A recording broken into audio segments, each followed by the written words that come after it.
पलामू के चैनपुर प्रखंड के खैरो गांव में आज भी बंधुआ मजदूरों के 61 परिवार रहते हैं। कभी पलामू जिला जमींदारों के आतंक से हमेशा त्रस्त रहा है। ग्रामीण इलाकों में जमींदार तो आतंक का पर्याय थे। 70 के दशक में बंगाल के नक्सलबाड़ी गांव में नक्सलवाद की चिंगारी तो जरूर फूटी थी, लेकिन इसके आग का दावानल पलामू में ही सुलगा था।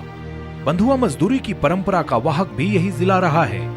यहाँ के नेताओं की सूबे की सियासत में खासी दखल रखने के बावजूद यहाँ पुनर्वासित किए गए बंधुआ मजदूरों को अब तक उनका हक नहीं मिल पाया है। मजदूरी प्रथा से हटाया गया था आप लोग को बंधुआ मजदूर से, तो क्या क्या मिला था? बहुत कुछ मिला, बैल मिला, हर मिला, जुआट मिला, फार मिला, सब कुछ, खुरपी उर्पी सब कुछ मिला। जमीन भी मिला? जमीन मिला है, बाकी कांसिल हो गया है। हम लोग का तो अभी है ये नहीं है।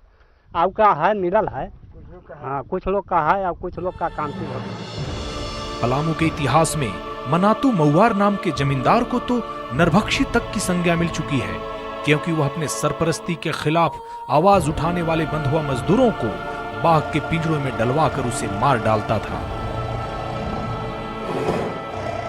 समय बदला, सरकारें बदली और बदल गई इनकी भी किस्मत। अब ये भले ही बंधुआ मजदूर नहीं रहे, लेकिन इनके माथे पर लगा बंधुआ मजदूरी का दाग आज भी इनके साथ ही लगा है। सरकारी घोषणाएं बस केवल घोषणाएं बन के रह गईं और इनके हिस्से में सियासत की सिर्फ बेवफाई आई। गांव में सुविधा का वही है तो 2-2 कट्ठा मिले रहे सरकार के जमीन, वो भूमदान यही में सर 27 को जामत बड़े वो लड़ झड़ के मरद बड़न और सरकार घर से जमीन कुछ मिलते नहीं है। तो अब रहो आदमी कहाँ?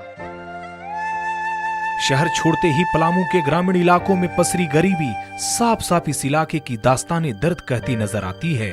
न दुरुस्त सड़क और न ही बुनियादी सुविधाएं ही इस जिले के अधिकांश गांवों तक आज मैसर हो पाई है। मुल्क तो कब का आजाद हो गया, लेकिन इन बंधुआ मजदूरों के लिए यह आजादी कोई मायने नहीं रखती, क्योंकि इनकी आजादी तो कई दशकों बाद अब ही संभव हो पाई है।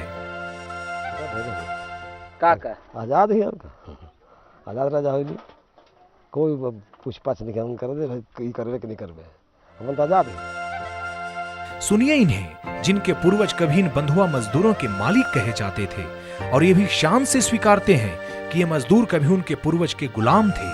अफसोस तो यह है कि आज भी हमारा समाज इन दकियानुसी संकीर्णताओं से बाहर नहीं निकल पाया है।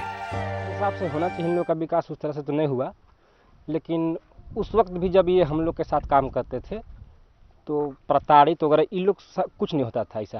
मैंने इन लोग उस समय भी हम लोग के साथ भाईचारगी के साथ ही रहते थे जैसा आज भी हैं, लेकिन इन लोग का जो डेवलपमेंट होना चाहिए गवर्नमेंट द्वारा वो आज तक इन लोग को नहीं हो पाई। हम लोग इनके बीच इनके साथ अब उठते हैं, बैठते हैं, ये मेरे यहाँ आते हैं, अभी हमारे सामने कुर्सी पे बैठते हैं।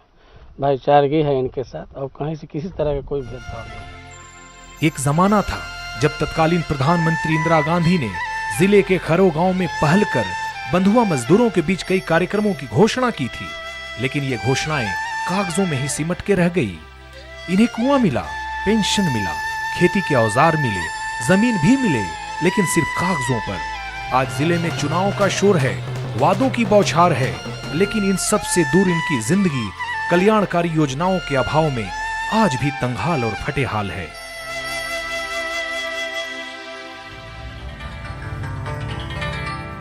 कैमरामैन विक्की और सहयोगी विपिन के साथ मनोज पांडे, नक्शत न्यूज, पलामू।